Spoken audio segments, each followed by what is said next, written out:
ئەو واقعیەتەی کە کێشەی فەڵەستین وەکو کێشەیەکی سیاسی ڕێگەیەکی کارسازی بۆ نەدۆزراوەتەوە و هەموو فایلەکان و ڕێککەوتن نامەکان و بڕیارەکانی ڕێکخراوی نەتەوەیەکان لەسەر ڕەفەکانی دیموکراسی دانراون هێشتا دەتوانێت دەیان حەماسیکە دروست ببێ دەکرێت چەندین هێزیکەی وەکو داعش و ئەمانە دروست ببێ بەخۆ هەڵواسینیان بە کێشەی چارەسەری کێشەی فەڵەستینەوە دروست ببێتەوە جارێکیکە بۆی هیچ کامێک لەوانە نەگۆڕاوە بەڵام ئەوەی کە گۆڕاوە و واقعیە ئەوەی کەوتم ئاڵوگۆڕی جەمسەرەکانە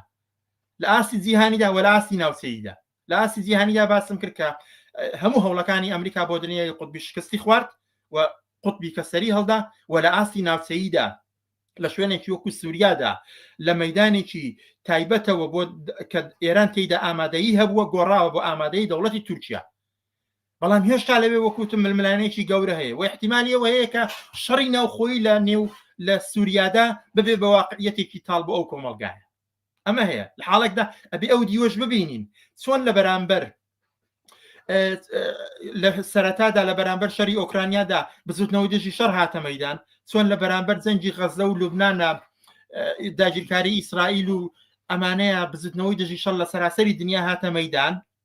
کە دیارە نەکرد ئەو تەنەهار بزوتنەوەیکی دژی شەڕ نییە بەڵکە بزوتنەوەی هەموو ئینسانانەیە کە بەدوای